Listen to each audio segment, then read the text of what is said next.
There's a strange kind of silence that follows a life full of noise.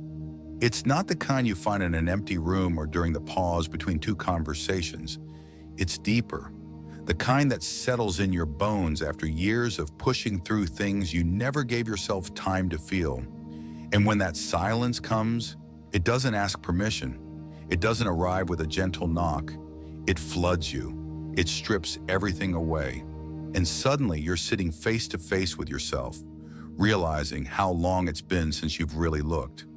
At first, that silence feels unbearable, like it might drown you, like it's pressing against every wall you've built.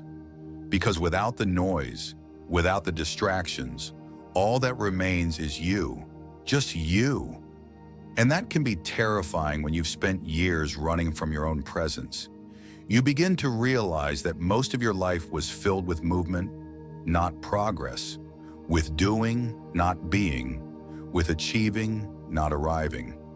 But now the stillness is here, and for the first time, there's nowhere to go but inward. You start to notice things you used to ignore. The tightness in your chest when certain thoughts come. The way your shoulders tense when you speak certain truths. The subtle ache behind your smile. These small signals were always there. You just never paused long enough to listen. Now you're listening. And with that listening comes the beginning of something sacred.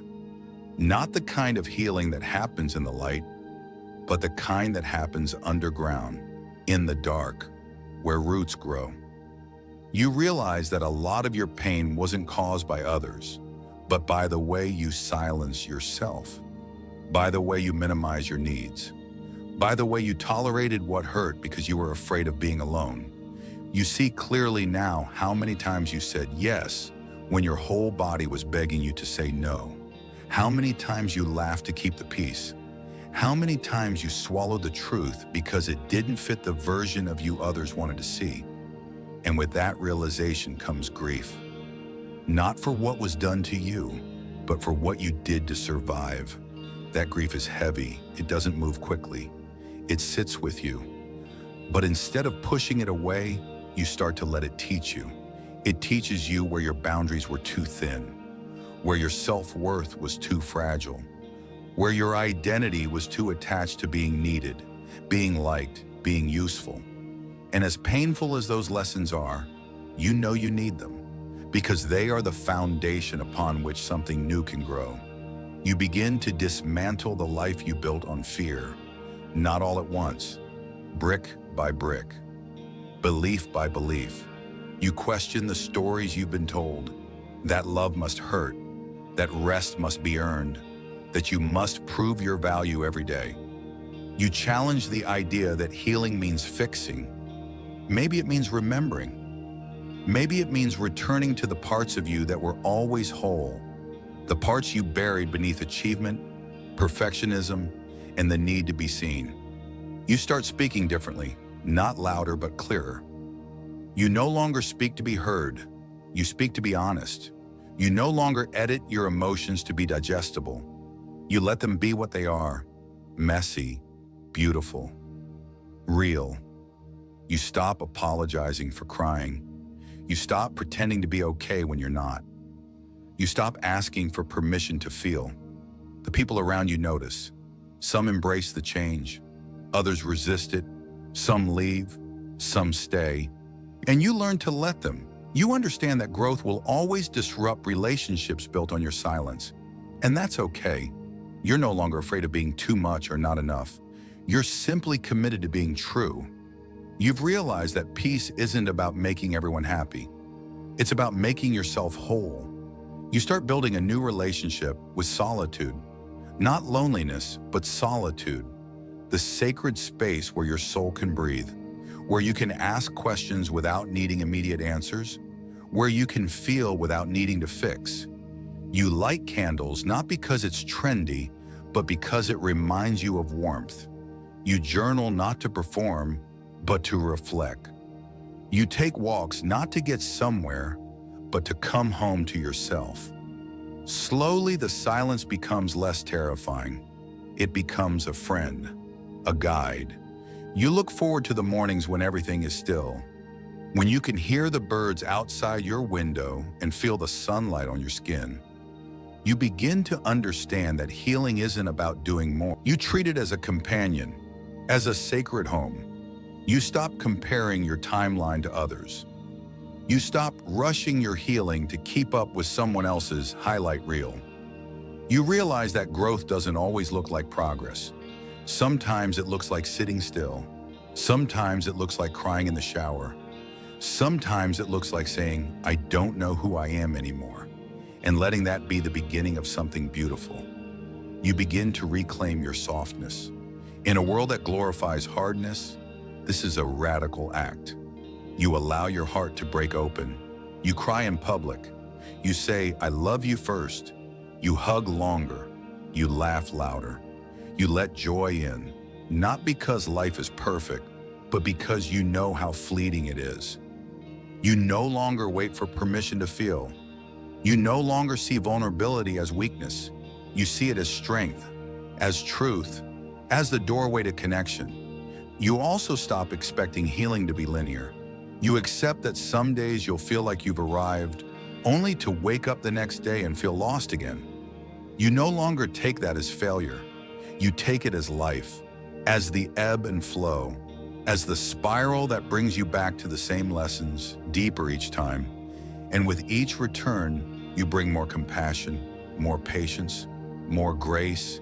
You create rituals, not routines, but rituals, intentional acts that nourish your spirit, lighting a candle before meditation, whispering a prayer before sleep, touching your heart when you feel overwhelmed, smiling at your reflection, even when you don't believe the smile yet. These rituals become anchors.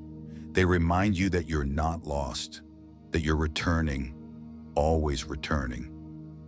You begin to forgive, not just others, but yourself, for the times you didn't know better, for the ways you abandoned yourself, for staying too long, for leaving too soon. You stop holding yourself hostage to your past. You release the shame. You replace judgment with understanding. You start treating yourself like someone you love. And as you do, something inside you shifts. You begin to see beauty where you used to see brokenness. You see the scars, not as flaws, but as stories, as reminders of what you've survived. You no longer wish away your past. You hold it. You bless it. You allow it to exist without dominating your future. You are no longer trying to escape your life. You are living it, not perfectly, not without pain, but fully, presently, honestly. You have found something more precious than happiness. You have found peace. Healing begins in places we often overlook, not always in the grand decisions or loud declarations, but in the quiet spaces, the breath you take after a difficult truth, the moment you choose to pause instead of react, the soft no that takes everything in you to say. These moments, so small they could go unnoticed, are where transformation takes root. You may not see them at first, you may not even feel different, but your soul knows, your nervous system knows. These are the moments when you stop running, when you start listening, when you begin truly to live in your own skin. There's an unexpected grief that comes when you begin to heal. You look back at your life, the decisions you made while trying to feel loved, the ways you shaped yourself to survive, and it breaks your heart a little. Not because you were weak, but because you realize how long you lived believing you weren't enough.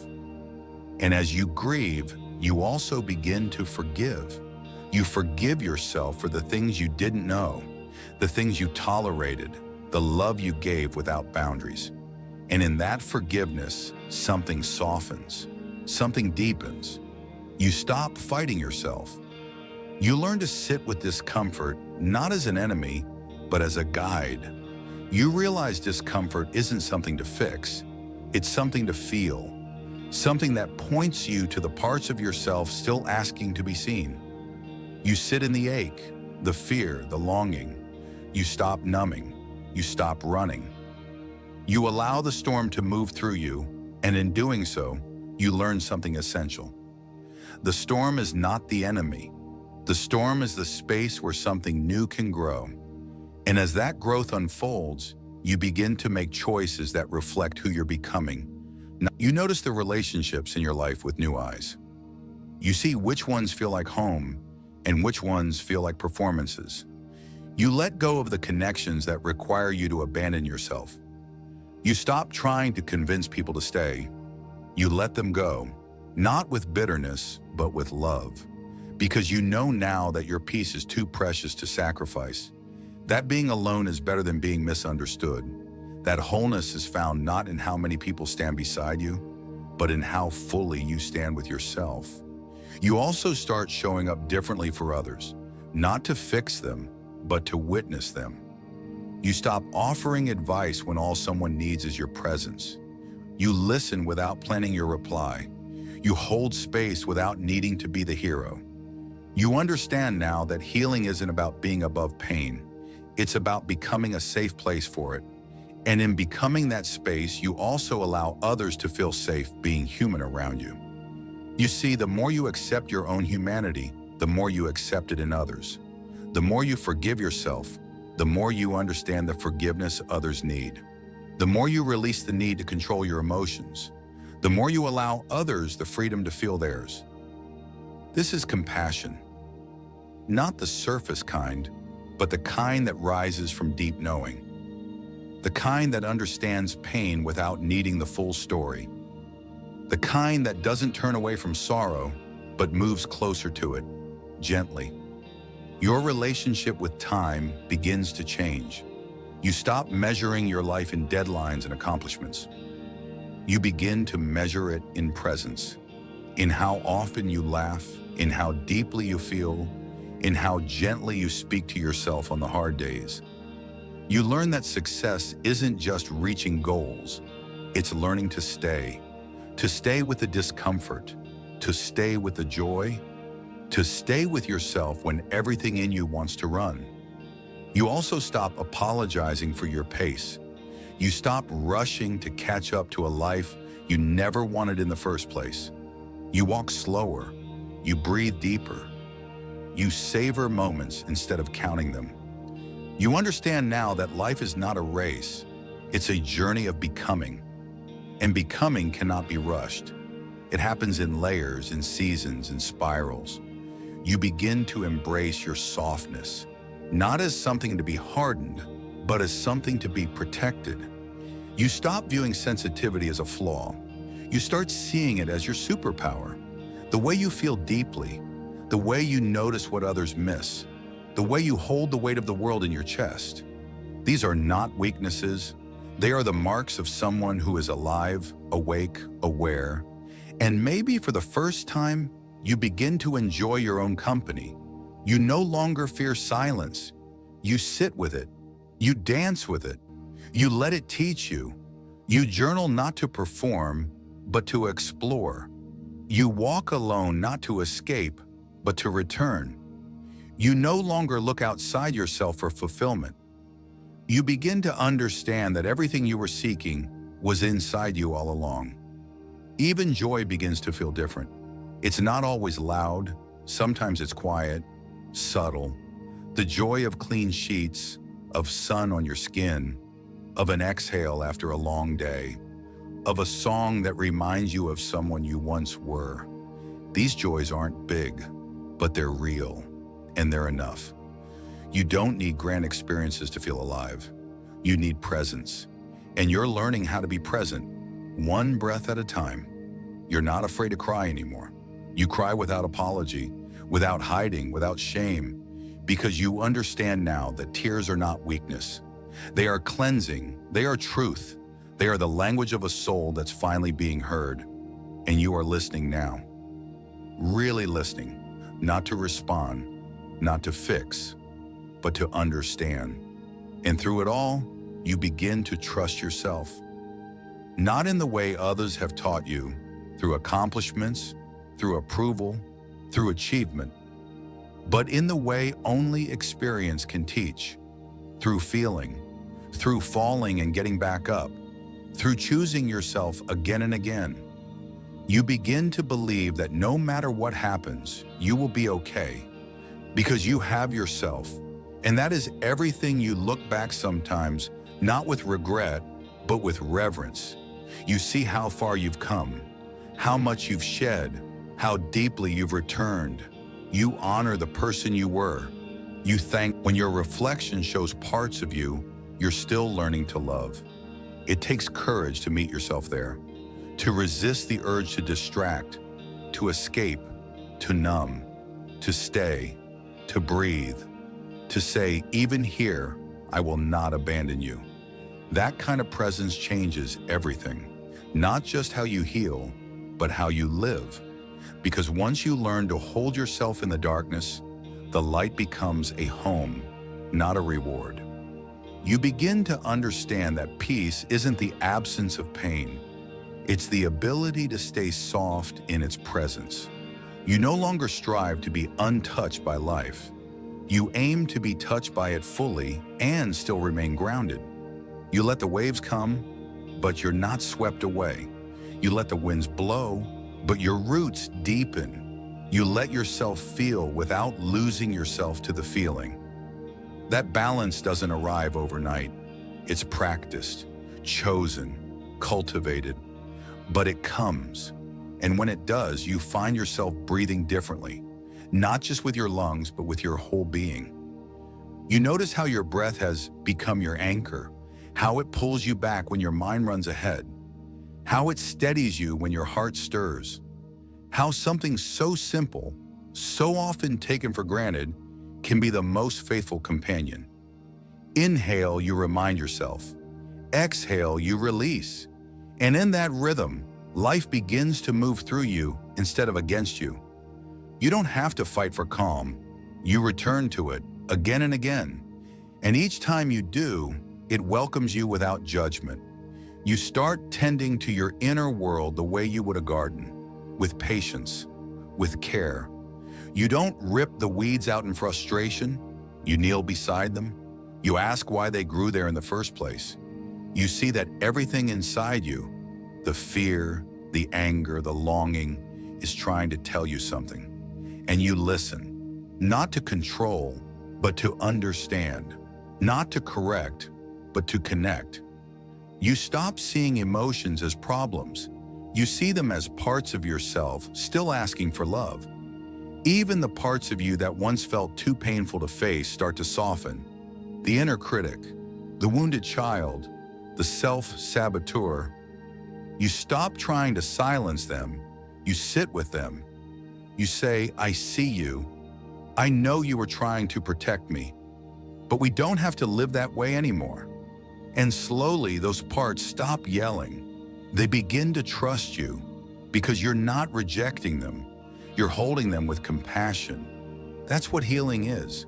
Not becoming someone new, becoming someone safe for yourself. You start to approach life with less urgency. You don't rush to make decisions. You don't react out of panic. You pause, you reflect. You ask, does this align with who I'm becoming? And if it doesn't, you let it go. Not because you're better than it, but because it no longer fits. You understand now that not everything is meant to stay. Some things are chapters. Some people are lessons. Some dreams are stepping stones. Letting go isn't failure, it's clarity.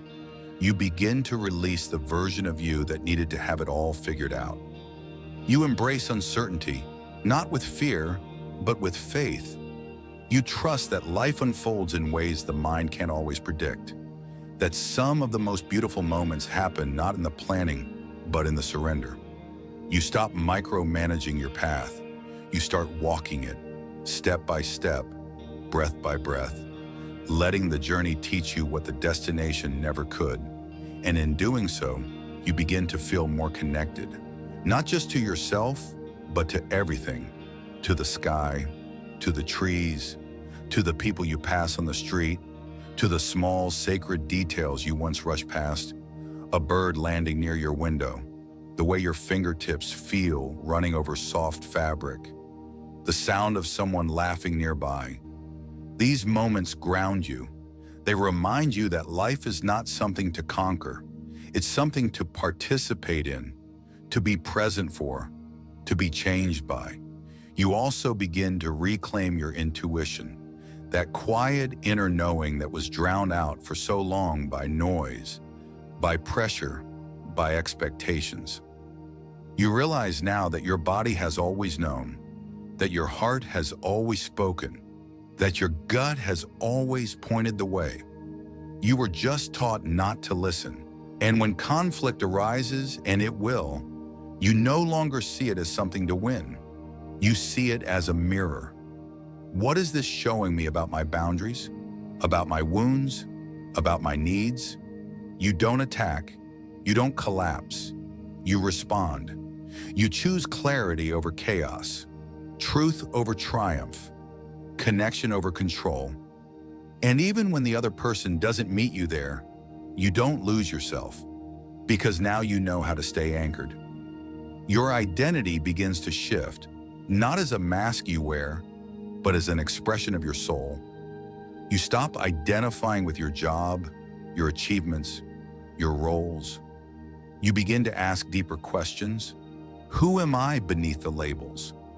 What do I value when no one's watching? How do I want to feel in this life, not just what do I want to do? These questions become your compass. They guide your choices. They shape your days. You start creating from a different place, not from scarcity, but from overflow. Not to prove, but to express. Not to be seen, but to be true. Your art changes. Your words change. Your energy changes. You're no longer performing, you're revealing, and people feel it. They respond not to the image, but to the essence, because authenticity has a vibration that can't be faked. You also begin to play again, to laugh, to explore, to be curious without needing answers. You reconnect with the parts of you that existed before the world told you to grow up. You dance in your kitchen, you try new things, you say yes to adventures. You stop waiting for the perfect moment. You let life surprise you, because you've realized joy doesn't come from control. It comes from surrender. And through all of this, you begin to live in deeper gratitude. Not forced, not performative, but embodied. You wake up and thank your breath. You see the beauty in a cloudy sky. You feel the miracle of your heart still beating, your body still moving, your soul still expanding. You thank your past, not because it was easy, but because it brought you here. You thank your pain, not because it was fair, but because it opened your heart. You thank yourself for staying, for trying, for healing. You are not who you were. You are not who you will be. You are the becoming, and that is enough. There's a rhythm you begin to feel when you finally step out of survival mode. It doesn't come all at once, but in waves. At first, it's a strange, unfamiliar quiet. Your body doesn't know how to rest without bracing for the next blow. Your nervous system, used to chaos, keeps waiting for the next disruption. Even joy feels suspicious at first. Peace makes you tense because you don't trust it to last. But the more you breathe, the more you return to the present, the more your heart starts to slow. The more you realize that safety isn't a place out there. It's something you build inside yourself. You remember the days when your mind was always racing, when every quiet moment was filled with panic, like silence itself was dangerous. But now you begin to reclaim silence. You sit with it. You explore it. You realize it's not the enemy. It's the space where truth begins to speak. And sometimes that truth is hard to hear. It might tell you you've outgrown something you thought you needed. It might ask you to leave a comfort zone that's become a cage. It might show you how small you've made yourself just to be accepted. And when it doesn't yell. It whispers. And something in you knows. It's time. You begin to live with intention, not just in the big moments, but in the little ones. You notice how your shoulders rise when you're stressed, how your breathing shortens when you feel unseen, how your stomach tightens when you say yes but mean no. These signs become invitations, not problems. Invitations to slow down, to check in, to care. You stop waiting for a breakdown to start tending to yourself. You learn to respond to the whispers so you don't have to wait for the screams. You stop needing your life to look a certain way to feel proud of it. You stop measuring your worth in productivity. You stop seeing rest as a luxury. You rest because you're human, because your body deserves softness, because healing takes energy, because joy needs space. You make tea slowly. You listen to music. There's a quiet kind of power that comes from standing in your own truth. It doesn't demand attention. It doesn't dominate a room. It simply is. You stop trying to convince others of your value. You stop begging people to stay. You stop fearing rejection like it's a reflection of your worth. You learn that not everyone will see you, and that's okay. You're not for everyone, but you are for you. And the more you live in alignment with that, the more peace you find. And peace doesn't mean everything feels good. It means you no longer resist what is.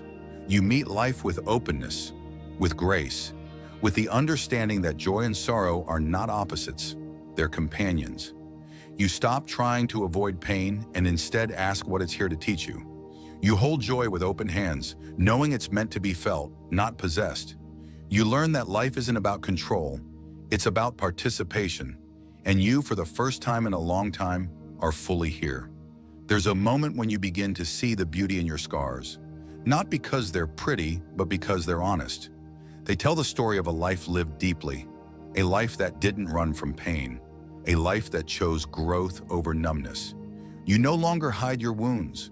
You hold them like badges of survival, of awakening, of resilience. You stop pretending you were never hurt. Instead, you say, I was, and I'm still here, and I'm healing. You start speaking more kindly to yourself. You catch the voice of your inner critic and respond not with more judgment, but with understanding. You ask where that voice came from, whose voice it really is, and you begin to replace it, not with fake affirmations, but with truth, with gentleness, with reminders that you are allowed to be learning, allowed to be growing, allowed to be unfinished. You stop comparing your journey to anyone else's. You realize that someone else's chapter 20 doesn't invalidate your chapter 3, that their light doesn't dim yours, that you are not behind, you are on your path. And your path, though different, is valid. You stop rushing your process. You start trusting your pace. You begin to see that the detours, the delays, the dead ends, they all taught you something. They were part of the unfolding, not mistakes, but markings. And one day, without realizing it, you find yourself laughing. Not the forced kind, not the polite kind, but the kind that bubbles up from deep inside, the kind that says, I'm alive. And it's in that moment you realize you've turned a corner. You've stepped into a version of yourself you never thought you'd meet. Not because you forced it, but because you surrendered to it. And surrender isn't giving up. It's giving in. It's laying down the weapons you used to fight yourself. It's choosing peace over performance. It's saying, I trust the process, even when I don't understand it. It's learning to float when all you've ever done is swim against the current.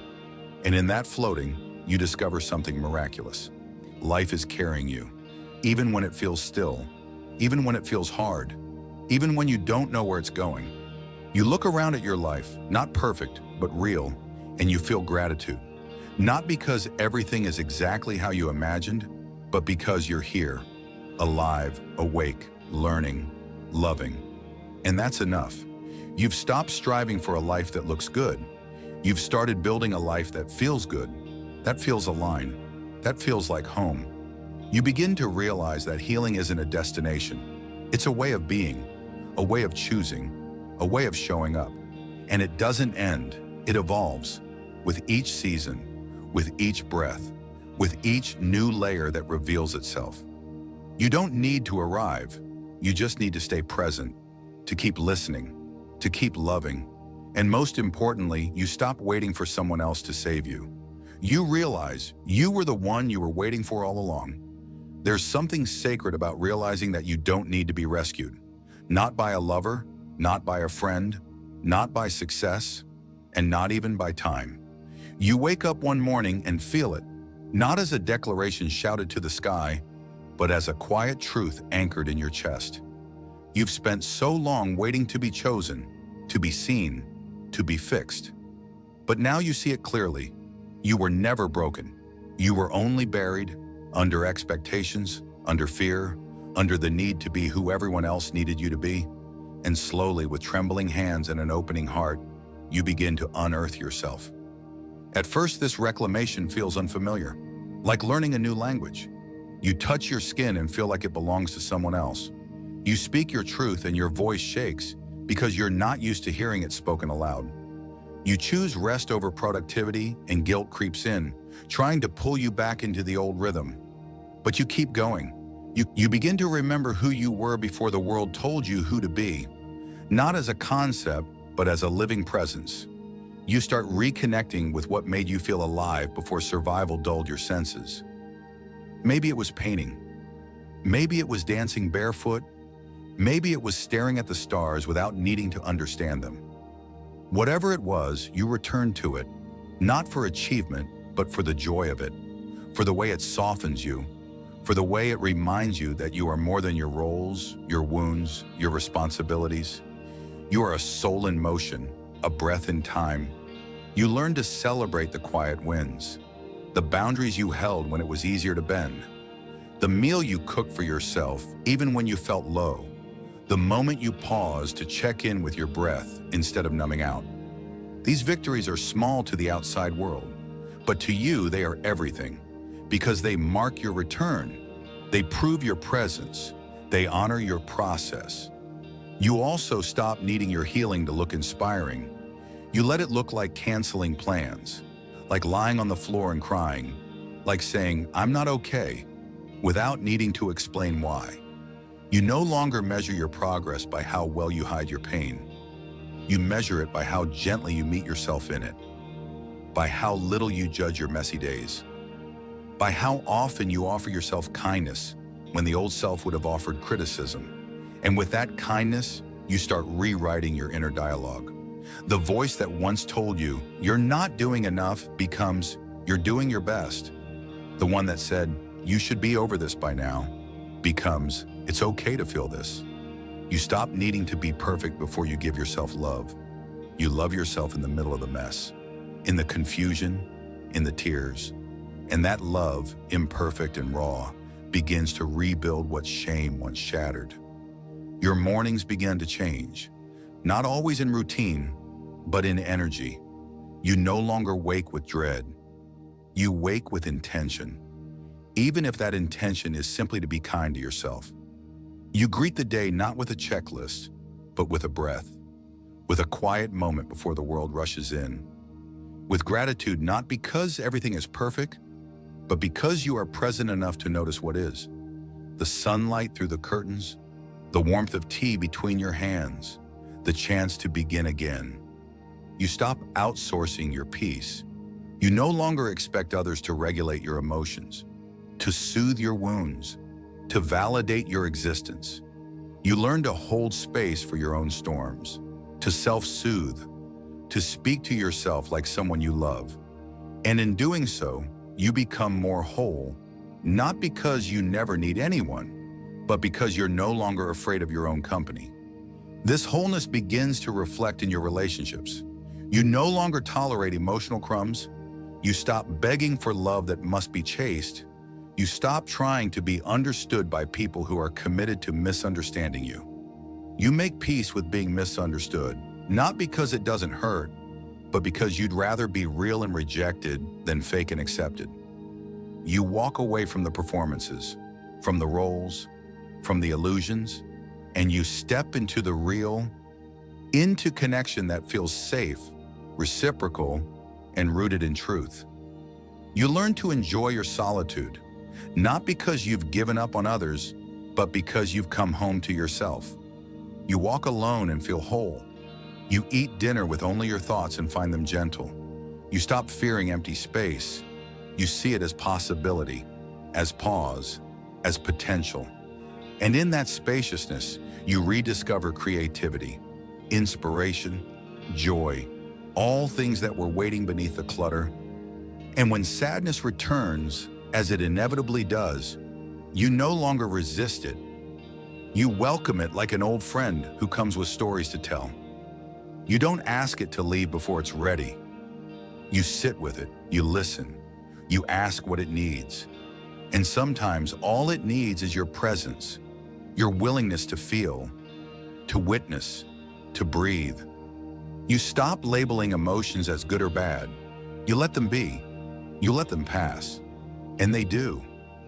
You also learn the art of being with what is, not rushing to change it, not trying to control it, but sitting with it, breathing into it, saying, this is what's here right now, and I can meet it.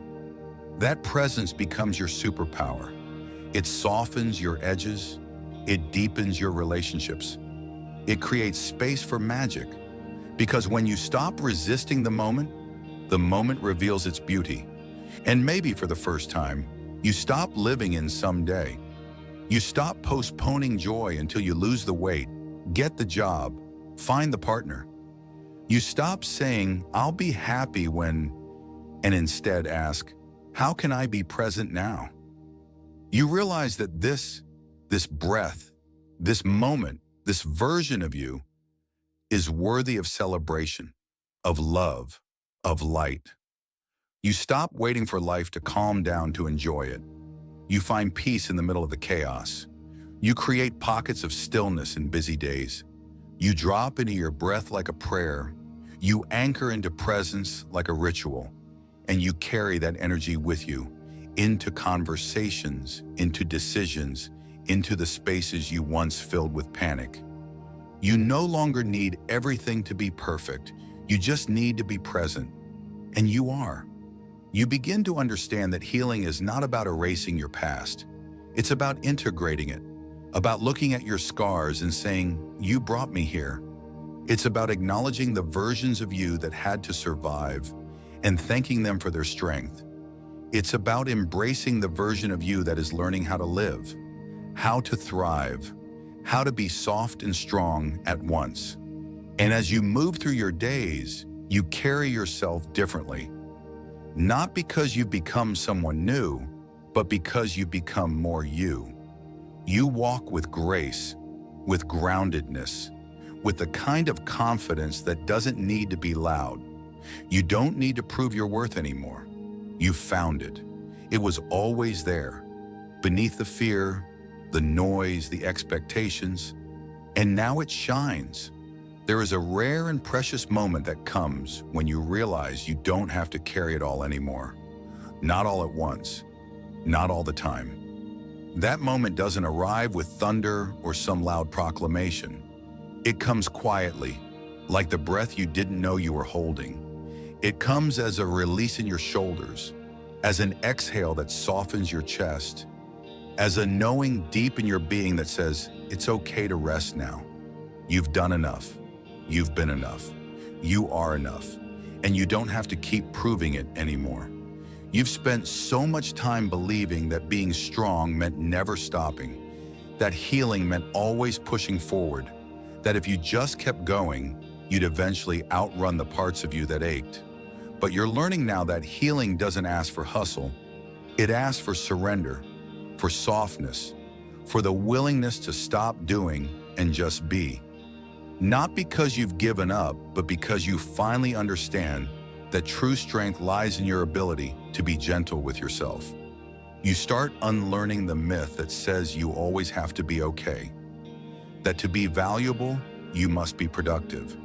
That to be loved, you must always be pleasant.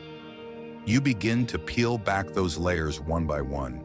The mask of perfection, the smile that hides the exhaustion, the laughter that distracts from the longing. And beneath it all, you find yourself raw, real, imperfect. And you don't flinch. You don't run. You meet yourself there. You say, you're allowed to be exactly as you are. And for the first time, you believe it. This kind of acceptance changes everything. You stop rushing to fix every uncomfortable emotion. You stop apologizing for needing space. You stop justifying your rest. You stop over-explaining your decisions. You realize that you do not owe your peace to anyone's understanding, and that what brings you home to yourself might not make sense to anyone else. But that's okay. It doesn't have to. You learn that choosing yourself will often look like disappointing others, but you no longer see that as something to avoid at all costs. You understand now that you were not put on this earth to manage everyone's perception of you, that your worth isn't tied to how many people approve of your choices, that you do not have to shrink yourself to keep the peace. Sometimes peace means letting go of what's not aligned, even if it once felt safe. And it hurts sometimes. Walking away, drawing lines, standing firm. Especially when you used to find identity in being the one who always said yes. But now you choose differently. You choose truth over comfort. You choose alignment over approval. You choose your well-being over the illusion of keeping everyone happy. And you learn how to breathe through anxiety instead of fighting it. How to sit with sadness instead of escaping it. How to hold your anger with curiosity instead of shame. You stop trying to be a perfectly healed person. You focus instead on being a present one. You start catching yourself in real time, noticing the moment your breath shortens, the way your voice changes when you feel unsafe, the way your thoughts spiral when you feel unseen. But instead of judging those moments, you hold them, you breathe into them. You remind yourself that you are not wrong for feeling, that you are human, that you are healing, that you are allowed to take up space, even in your confusion. There's a wisdom that comes with this kind of awareness. You stop needing to know everything right away. You trust that clarity will come, that your body will guide you, that your heart will open again when it's ready. You no longer force answers. You sit in the questions. You let them simmer. You know now that real transformation happens slowly, often quietly, and almost always in the places you least expect. Your mornings might begin to feel different. You stop waking up in panic. You no longer feel the pressure to get everything right from the start. You give yourself time to land, to feel your body, to stretch, to breathe, to ask, what do I need today? And sometimes the answer is simple. Water, silence, movement, stillness. You begin to honor those answers, even if they don't look productive, even if they don't make sense to anyone else. You trust that your needs are not too much, that listening to them is a form of devotion. You start treating your home differently. It becomes a sanctuary, not just a place to pass through. You light candles because it brings warmth. You tidy the room because it clears your mind. You create small spaces that feel sacred. A cozy chair by the window, a corner with books and blankets. You make space for beauty, not because it's required, but because it feeds your soul. You learn that your environment reflects how you feel, and you start tending to it like you tend to your heart. You stop chasing perfection in your healing.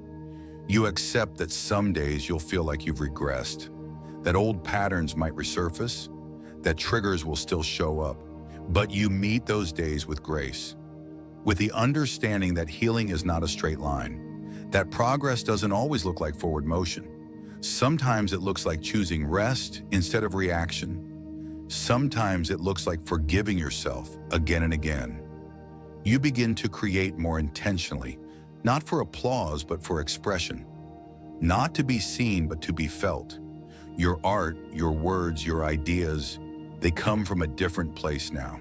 A place of depth, of presence, of truth. You stop trying to force your voice to sound like anyone else's. You stop measuring your worth in metrics. You write, paint, speak, sing. Not because it will be perfect, but because it is real. And that realness matters. You find yourself giving more generously, but from a different energy. You don't give to prove your goodness. You don't abandon yourself in the name of service. You give because your cup is full, because your heart overflows, because you want to, not because you need to be needed. You learn the difference between self-sacrifice and selfless love. And you choose the kind of love that includes you too. And perhaps most beautifully, you start trusting joy again. You no longer wait for the other shoe to drop. You no longer fear happiness as if it's too good to be true. You savor it. You let it in. You laugh without suspicion. You celebrate without guilt. You understand that joy is not a reward for suffering. It's a right, a medicine, a memory, and you let yourself feel it fully without holding back. You stop needing every moment to be significant. You let the ordinary be holy. The way sunlight dances on your wall, the rhythm of your footsteps on the ground, the sound of your own laughter, the breath in your lungs. These are not just background details. They are the texture of a life being truly lived. And through all of this, you start becoming someone you respect, someone you're proud of, not because you're perfect, but because you are real, because you are present, because you have chosen to come home to yourself over and over again. There's something profoundly life-altering about learning to stay, not in a place